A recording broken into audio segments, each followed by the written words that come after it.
नमस्कार, स्वागत है आपका मौसम तक चैनल पर। मैं हूं देवेंद्र त्रिपाठी और यह है नेशनल वेदर बुलेटिन जिसे आप देख रहे हैं मौसम तक चैनल पर। दोस्तों, 24 फरवरी को समग्र भारत में मौसम कितना बदलेगा, आइए जानते हैं। क्योंकि 24 फरवरी को ही एक नया वेस्टर्न डिस्टर्बेंस यानी पश्चिमी विक्षोभ, जिसे शॉर्टकट में WD भी कहते हैं, उत्तर भारत के पहाड़ों की तरफ बढ़ता हुआ नजर आ रहा है। हालांकि इसका जो प्रभाव है वो 25-26 फरवरी से ज्यादा जगहों पर दिखाई देगा। इस बीच में यहां पर बंगाल की खाड़ी से नमी वाली हवाएं लगातार तटों को छोड़कर नीचे पहले पहुंच रही हैं, उसके बाद रिकर्व कर रही हैं और मध्य भारत में काफी मात्रा में पहुंचनी शुरू हो गई हैं। और ये हवाएं यहां से मध्य भारत को पहुंचने के बाद उत्तरी राजस्थान तक पहुंच रही हैं। तो तमाम जगहों पर मौसम करवट लेने वाला है, चाहे पूर्वी घाट की बात हो या पूर्वी भारत या मध्य भारत की और या उत्तर भारत की, और साथ ही साथ पूर्वोत्तर भारत में भी कई जगहों पर गतिविधियां हमें देखने को मिल रही हैं। इस समय बादल बढ़ रहे हैं, आने वाले समय में और बढ़ेंगे। तो आइए जानते हैं किस तरह का मौसम हमें 24 फरवरी को समग्र भारत में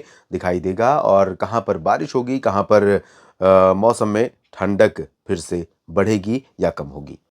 जैसा कि आप जानते हैं कि जब भी पहाड़ों पर WD आता है तो पहाड़ों पर गतिविधि होती है, और पहाड़ों के साथ अगर इंड्यूस्ड सर्कुलेशन बन जाए तो मैदानी इलाकों में संभावनाएं बनती हैं बारिश की, ओलावृष्टि की। इस मौसम में फरवरी के आखिर से लेकर मार्च अप्रैल के दौरान जो बारिश होती है मैदानी भागों में, पंजाब, राजस्थान, हरियाणा, दिल्ली, उत्तर प्रदेश, यहाँ तक कि मध्य भारत में भी, मध्य प्रदेश, महाराष्ट्र, छत्तीसगढ़, उड़ीसा, गुजरात, इन भागों में, और बिहार, झारखंड में भी, तो यहाँ पर बारिश के साथ इस दौरान ओले भी गिरते हैं फरवरी से अप्रैल के बीच में। क्योंकि इस दौरान सतह से ऊपर और ऊपरी वायुमंडल के बीच में जो स्थिति है वो कुछ ओलावृष्टि के लिए अनुकूल होती है, और बादलों का जो बनने का क्रम है वो ऐसे लेवल पर होता है जहां से पानी की बूंदें न गिर करके बारिश के बादल के टुकड़े यानी बर्फ के टुकड़े गिरने शुरू हो जाते हैं।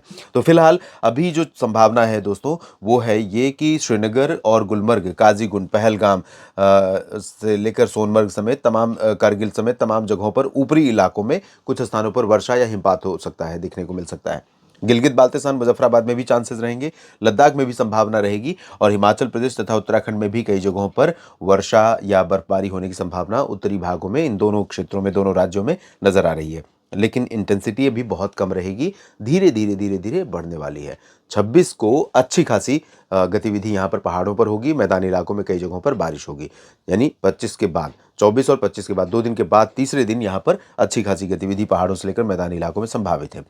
अब मैदानी इलाकों में बात करें तो आमतौर पर आप जानते हैं कि जब पहाड़ों पर बर्फ गिरती है उसके बाद जब ठंडी हवाएं चलनी शुरू होती हैं यहाँ से, तो तापमान नीचे जाता है, शार्पली नीचे गया है, मौसम बदला है दिल्ली में भी, और ग्वालियर तक, आगरा तक, लखनऊ और बरेली, शाहजहांपुर, झांसी तक, इधर जयपुर, अजमेर और जैसलमेर तक।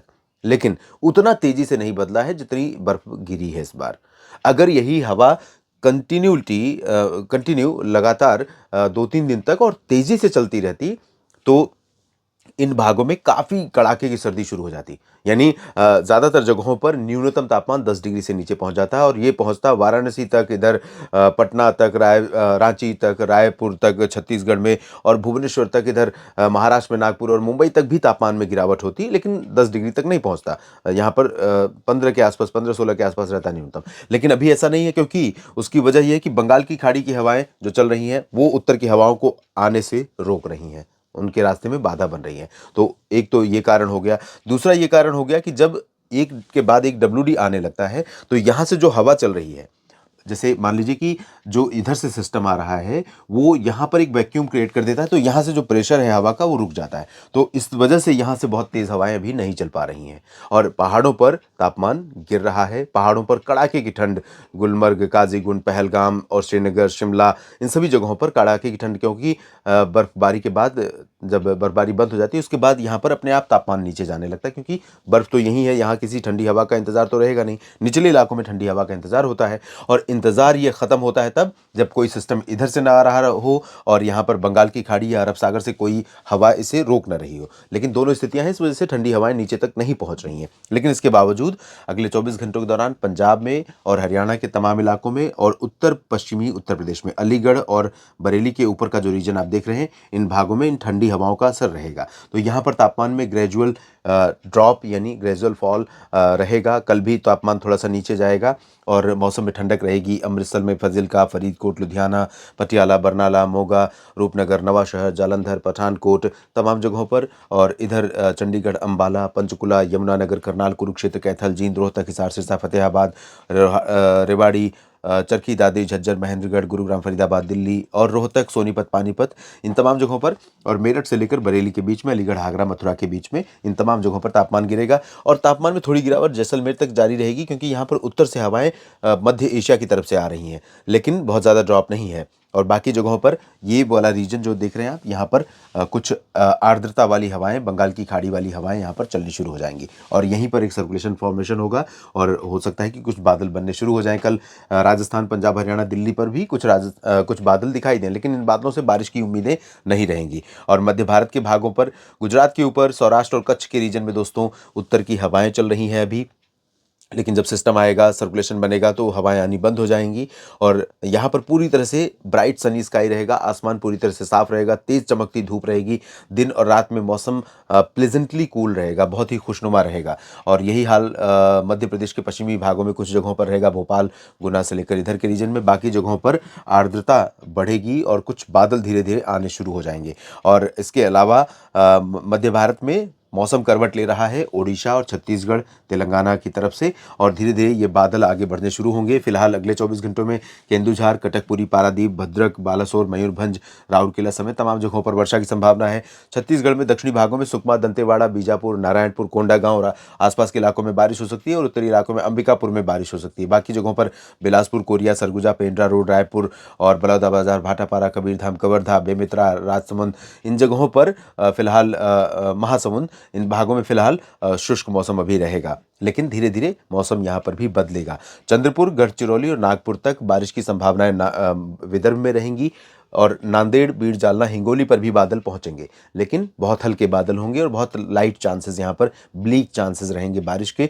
और अकोला से लेकर अमरावती, यवतमाल, नंदुरबार, धुले, जलगांव और संभाजीनगर, नासिक, पुणे, अहमदनगर, सांगली, सतारा, कोल्हापुर, पालघर से मुंबई, गोवा, इन भागों में ड्राई वेदर यहाँ पर रहेगा, यानी कोंकण, गोवा, मध्य महाराष्ट्र और मराठवाड़ा के उत्तरी रीजन में, पश्चिमी विदर्भ में शुष्क मौसम रहेगा।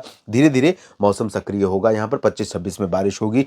और यहाँ पर तेलंगाना में, दक्षिण की तरफ चलें तो तेलंगाना में कई जगहों पर वर्षा की संभावना दिखाई दे रही है, और आंध्र प्रदेश के तटों पर कई हिस्सों में बारिश के आसार नजर आ रहे हैं।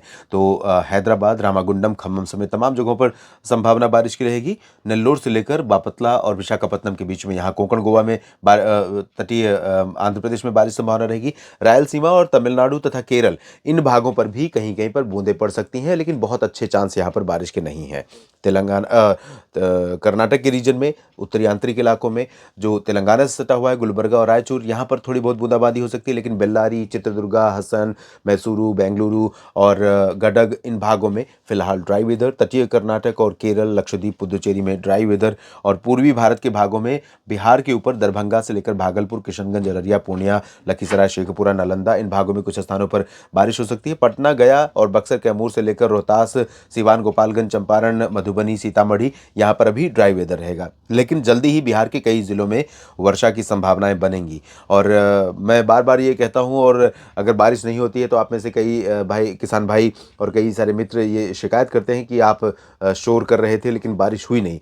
देखिए, संभावनाएं जो नज़र आती हैं उसके आधार पर मैं सिर्फ आगाह करता हूँ, ताकि उसको आप कंसीडरेशन में रखें और ध्यान रखें। अगर कई बार होता है कि आपको सिंचाई करनी है फसल की, मान लीजिए गया की बात मैं करूं, गया में किसी फसल की सिंचाई करनी है, और 3-4 दिन 5 दिन अगर नहीं करेंगे तो चल जाएगी, और 3-4-5 दिनों के दौरान ऐसा लग रहा है कि बारिश की संभावना है, तो थोड़ा सा वेट कर लीजिए, बस मेरा ये मकसद होता है।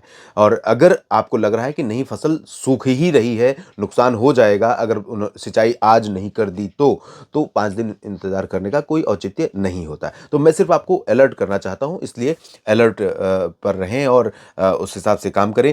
और झारखंड में भी कई जगहों पर बारिश आने वाले दिनों में होगी, पश्चिम बंगाल में भी होगी। फिलहाल हल्की बारिश दक्षिणी झारखंड, दक्षिणी पश्चिम बंगाल में संभावित है, और इधर पूर्वी अरुणाचल में थोड़ी बहुत वर्षा या बर्फबारी संभावित है। असम, मेघालय, नागालैंड, मणिपुर, मिजोरम, त्रिपुरा में ड्राई वेदर, सिक्किम और हिमालय पश्चिम बंगाल में भी शुष्क मौसम रहने की उम्मीद नजर आ रही है। इस बुलेटिन में अभी इतना ही दोस्तों।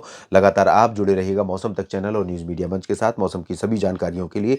और जानकारियाँ ठीक लगे तो वीडियो को लाइक और शेयर कीजिए। कमेंट बॉक्स में अपने क्षेत्र के मौसम और अपनी प्रतिक्रिया इस वीडियो के बारे में ज़रूर दीजिए, लाइक और शेयर कीजिए। और अगर आप मौसम तक की इस पहल को, मेरे इस प्रयास को आप सपोर्ट करना चाहते हैं तो आप चैनल पर ज्वाइन का बटन दबाकर ज्वाइन कर सकते हैं। और इस तरह से मेरा जो प्रयास है, मेरी जो मुहिम है, आप तक सही और सटीक इन्फॉर्मेशन बिना किसी शोर शराबे, बिना किसी सनसनी के पहुंचाने का, वो प्रयास मेरा निरंतर जारी रह सके। आप सभी का एक बार फिर से बहुत बहुत धन्यवाद।